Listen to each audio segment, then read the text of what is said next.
To tariff or not to tariff? This week on Firing Line. Over the last 20 or 30 years, we felt like it's okay for countries to take advantage of us. And that's just not going to continue under President Trump. Since returning to the White House, President Trump has imposed tariffs on America's adversaries and allies alike. We need a new economic policy in this country, insulating us from foreign countries that pay very low wages, foreign countries that cheat on all the trade rules, and that's the primary goal of these tariffs. Jeff Ferry, chief economist emeritus at the Coalition for a Prosperous America, says Trump's tariffs will make America richer. This plan that Jeff wants us to embrace is simply taxing everything you consume and then giving you some money back on the side and pretending that we're going to have prosperity and economic growth with that kind of redistribution. It doesn't make a lot of actual economic sense. Scott Lincicome, a veteran trade attorney and president at the Cato Institute, says the costs will ultimately fall on U.S. businesses and consumers. We brought these two trade experts together before an audience of students at Hofstra University to debate the potential benefits and the potential risks of Trump's tariffs. Firing Line with Margaret Hoover is made possible in part by Robert Granieri, Vanessa and Henry Cornell, the Fairweather Foundation, Peter and Mary Calico, Cliff and Laurel Asnes, the Meadowlark Foundation, and by the following. Corporate funding is provided by Stevens, Inc. Scott Lincicome, Jeff Ferry, thank you for joining me here at Hofstra University for this episode of Firing Line. Great to be here. Thank you. You all are on different sides of this question. I want to start by taking a look at how President Trump describes tariffs, which are at the center of his trade policy. Take a look. The word tariff is the most beautiful word in the dictionary. Remember that. It's going to make our country rich. They cost Americans nothing. They made a great economy for us. Instead of taxing our citizens to enrich other countries, we will tariff and tax foreign countries to enrich our citizens. Jeff, why are tariffs going to make the American economy more successful? Look, Margaret, the economy in the United States has been in difficulties for many decades. We need a new economic policy in this country, and part of that new economic policy is insulating us from foreign countries that pay very low wages, foreign countries that cheat on all the trade rules. The post-war consensus of 1945 is history now. We need a new economic regime. And I think Donald Trump recognizes that. He's a businessman. He understands that the way an economy does well is to bolster its domestic manufacturing industries. And that's the primary goal of these tariffs. All right, I know you disagree. How do tariffs work then, Scott? Right. Well, tariffs are a tax, and somebody has to pay the tax, and tariffs are typically paid by consumers, whether that is companies or individuals in the United States. And when you spend that money in that way, that's going to increase the price of the goods that are subject to the tariffs, not just the imported goods, but the domestic ones as well. If you do that, you not only mean fewer dollars for spending on other goods, but because about half of everything we import are things used by American manufacturers, tariffs on imports can actually harm manufacturing, lowering output in those sectors and reducing growth overall.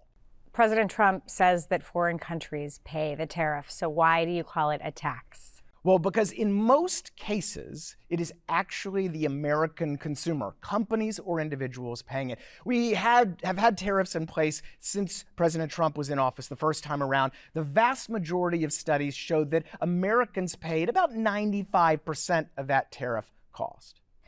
Jeff, do you agree that Americans end up paying that tariff cost? That's nonsense, complete and utter nonsense. It's nonsense to say that American consumers pay 95% of the tariffs. Authoritative study shows that But do they pay some of the tariffs? Yes, the cost of a tariff is shared between the foreign exporter, the American importer, and the American consumer. Okay. When Trump levied tariffs in 2018 and 2019, consumer price inflation actually fell. It didn't rise. I had economists beginning in 2018 tell me the consumer's going to pay all of the tariffs, to which I would say, Well, the tariffs on China are 25%. Have you noticed anything that has risen in price by 25%? And there was never a single answer. But you concede that the consumer does pay more. Look, the important point No, is do you concede or not concede the that the consumer does pay pays more? some of the cost of the Okay, tariff. okay, yes. okay. But the Which is what he's important- calling a tax, right?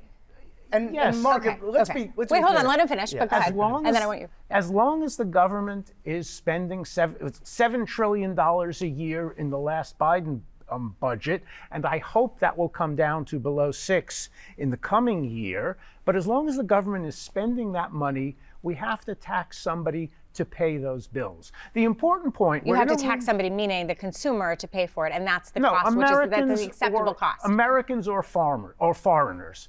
You know, you talk about consumers, okay? We're in a room here with college students. These kids are going to grow up and they're going to be two things. They're going to be producers and working to earn money, and they're going to be consumers.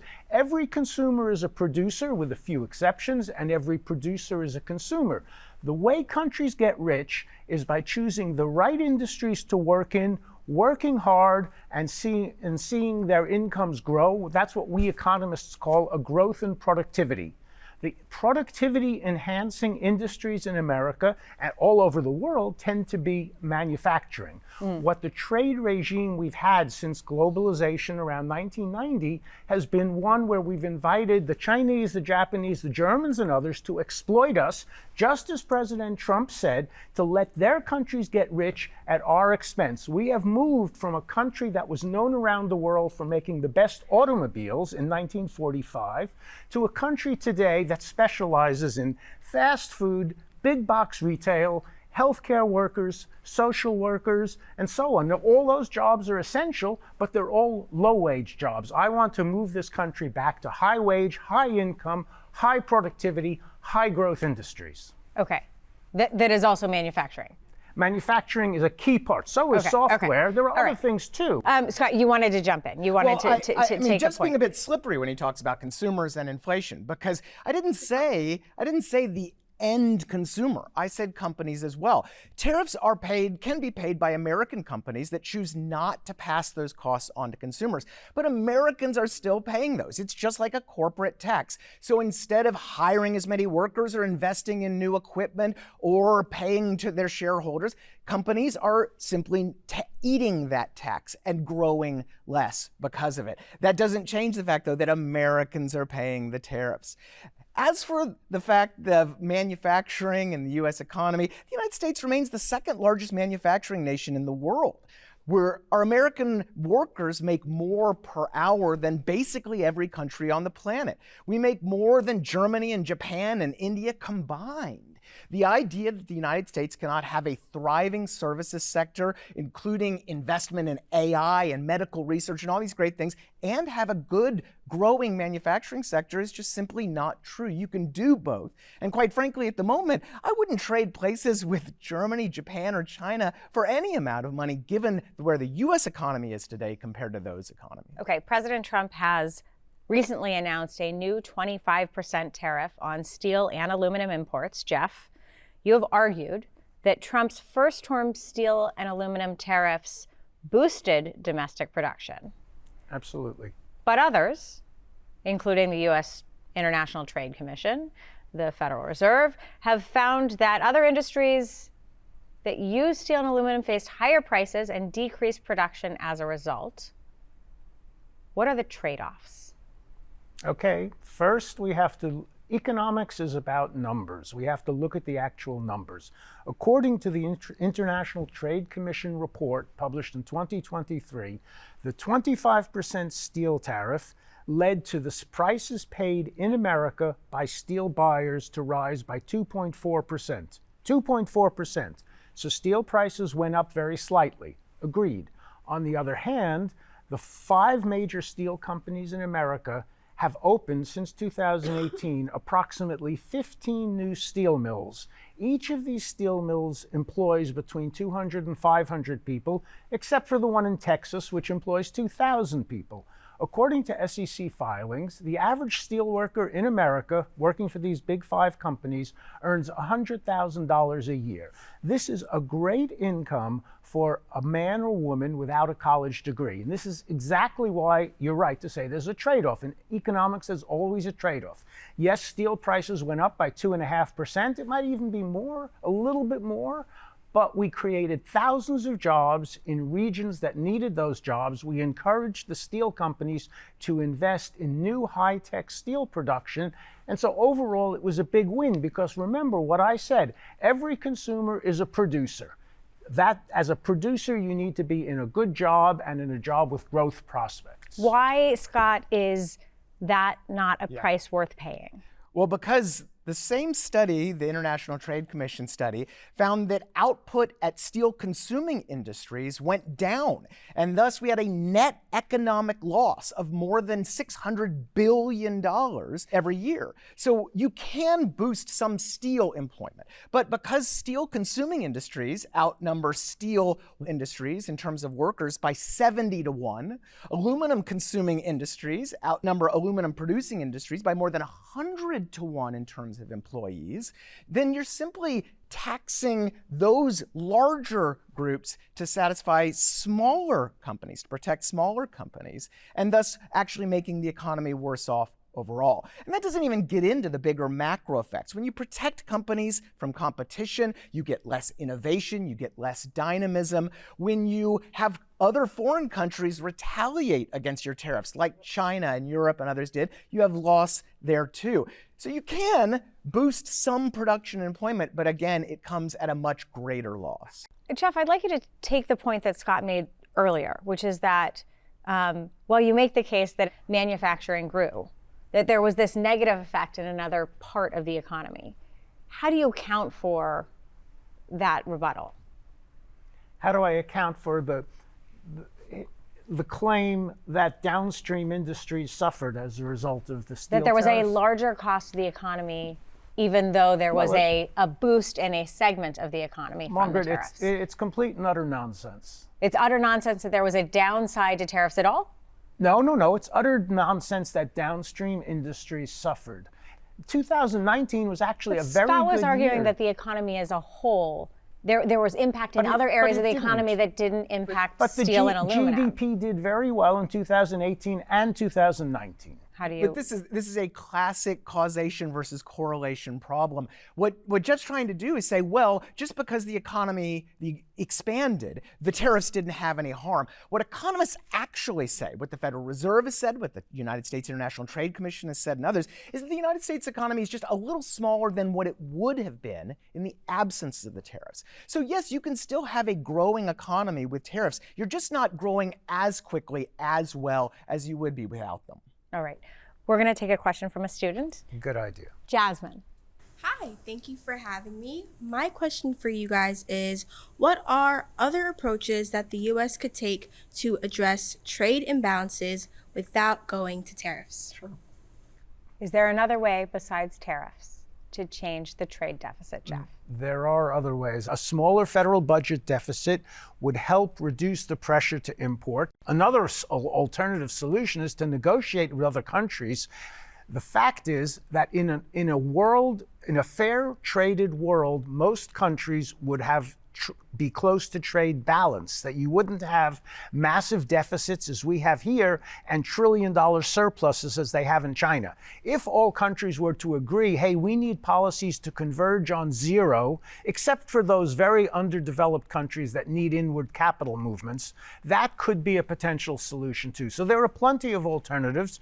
President Trump favors tariffs, and the reason he does is because he's a man of action, and that's something he can do himself personally, unilaterally.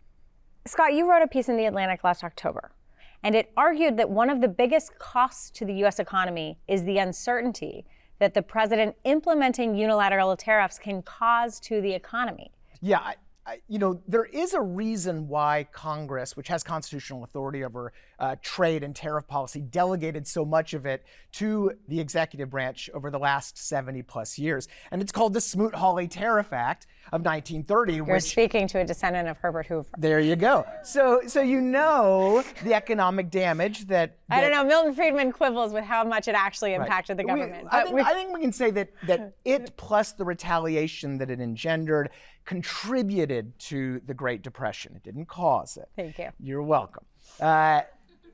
But since Smoot-Hawley, Congress has delegated this tariff power to the president. And this made some sense. But we've gone way, way too far, because now the president can, with the stroke of a pen, impose tariffs across the board on our closest military ally in imports from Canada. That doesn't make a lot of sense, and it's really bad for the investment climate. If you pick up the Wall Street Journal today, not a day goes by that there's not some story about investors holding back investment because of tariff-related uncertainty. And that just, again, makes common sense. This is a lot of money people are putting on the line. They need to know they have some certainty in this regard. I have a question from a student. Alex, go ahead. My question for you is, how consequential do you think these escalating trade war tensions are going to be on our international relationships moving forward, especially as both China and the U.S. engage in this back and forth trade war tariff battle right now? The United States has a lot of goodwill, and that will continue to be the case with a lot of our closest allies. But for a lot of other countries, there is a choice about whom to do business with. And as the United States slaps tariffs on products and rips up our trade agreements, that actually pushes a lot of countries in Latin America and Africa and Asia towards China. They do business more with China. So in those ways, those countries that are begging for more solidified access to the U.S. market, more solidified trading relationship, they end up turning their backs on the United States, and that can harm our foreign policy, not just our economic policy. How would you take that, Jeff? Allies and alliances are very important, but you don't build alliances by sacrificing your domestic economy. All those allies will understand if we say, look, we've got a huge trade deficit and we are losing hundreds of thousands of jobs. As a result of that, we have to take some action. There's a lot of economic apocalyptic rhetoric coming from Jeff, and it's kind of surprising, given that the United States economy in the last 30 years has gained about 30 plus million jobs. Median wages for blue-collar workers are up about 40% adjusted for inflation. Industrial capacity is at an all-time high. Median wealth is at an all-time high. The United States has real problems. The idea that this is some burnt-out economic wasteland just defies reality. And I think it's important for us to think about that fundamental truth when we talk about tearing up alliances and slapping taxes on avocados or steel. That reality matters a lot too. I want to sort of go back to a point that we began to build out. President Trump has at times suggested that tariffs could pay for extending tax cuts. They could pay off the national debt. The Congressional Budget Office has estimated that Trump's proposal to impose a 10% tariff on all imports and a 60% tariff levy on China would bring $2.7 trillion in 10 years. That is less than 1% of the current gross domestic product. Scott, tariffs were a major source of federal revenue in the 1800s. Why do you not believe they could be now? Well, they have a big math problem. The fact is that you need to replace the income tax, you'd need to raise about $2.2 trillion.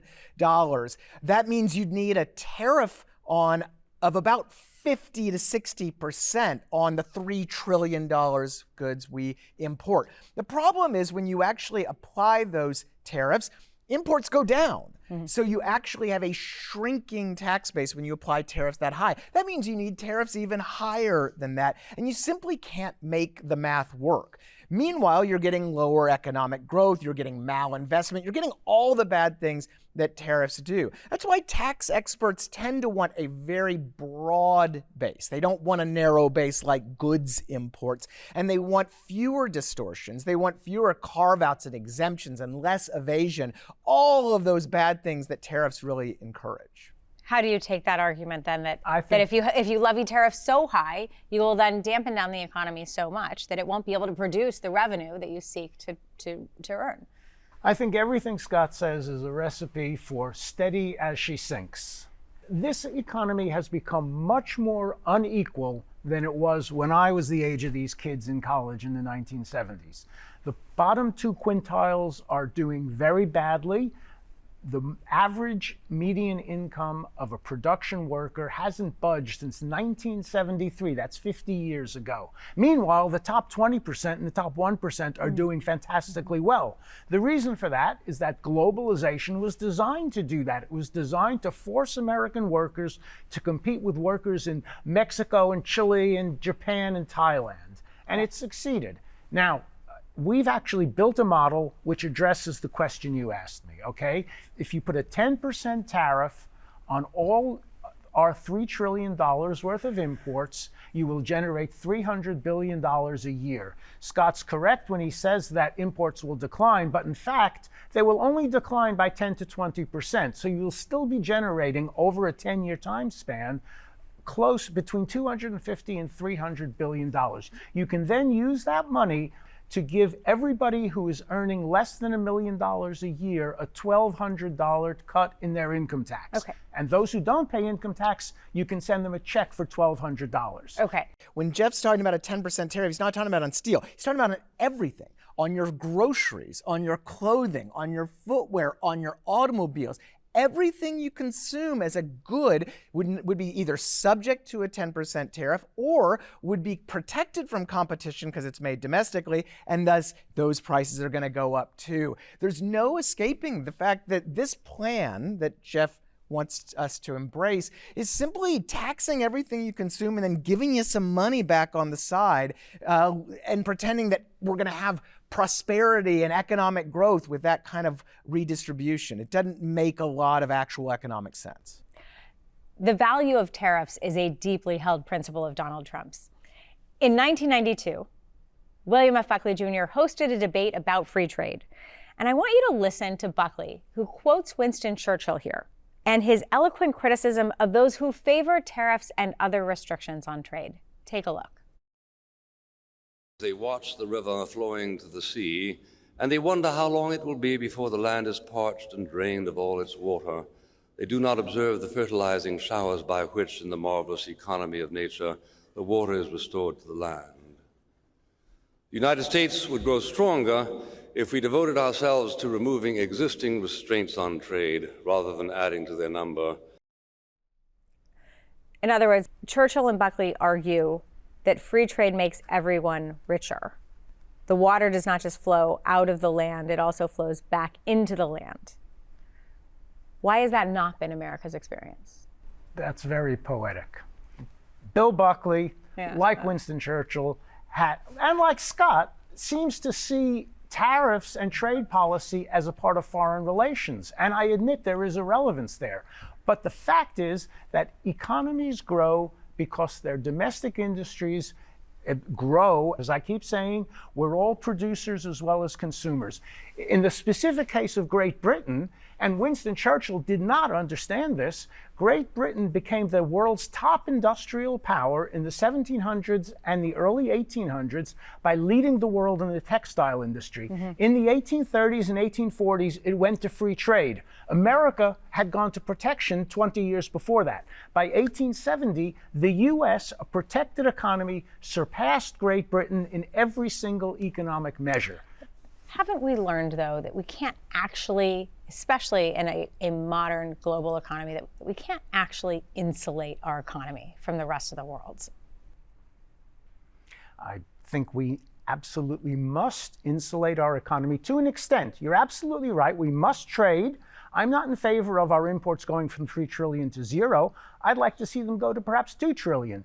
but we must insulate, we must invest in growth industries, and we must invest and leverage the technology we have. We invented virtually everything that's in the internet today out in Silicon Valley. We need to manufacture all those goods here. Why? Because by manufacturing, we extend the benefits to millions more workers. Okay, Scott, I know you're dying to respond. There's a few things. First, we have to remember that the dollars we send abroad for imports come back to the United States as purchases of our debt or as foreign investment, purchases of real estate, and those things have economic benefits as well. Jeff likes to talk about some of the communities harmed by trade, but he should go to Greenville, South Carolina and see the BMW plant there, or West Point, Georgia, and see the Kia plant there. There are tremendous benefits from economic openness. I don't know if we should have $4 trillion or $2 trillion or $3 trillion worth of imports. What I do know is that open economies, free economies, grow faster, grow better. They have better jobs, better wages than closed economies. The type of closed economy, type managed economy that Jeff wants is really a recipe for poverty, whereas the economy, the open economy I want, has some manufacturing, has some services, has companies that invest abroad, has companies that invest here, and we all end up a little bit better off while also having access to great things like avocados. All right. Scott Lincicome, Jeff Ferry. For the spirited debate and for the contest of ideas, thank you for joining me here on Firing Line at Hofstra University.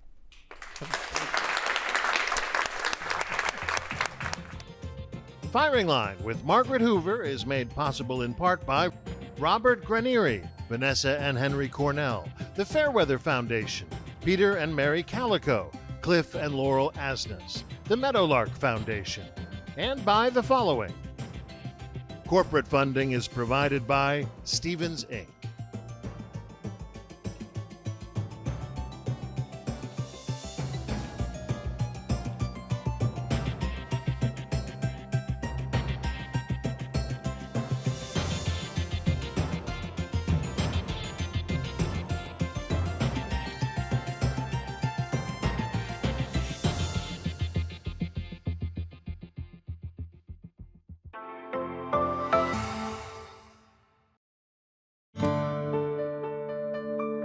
You're watching PBS.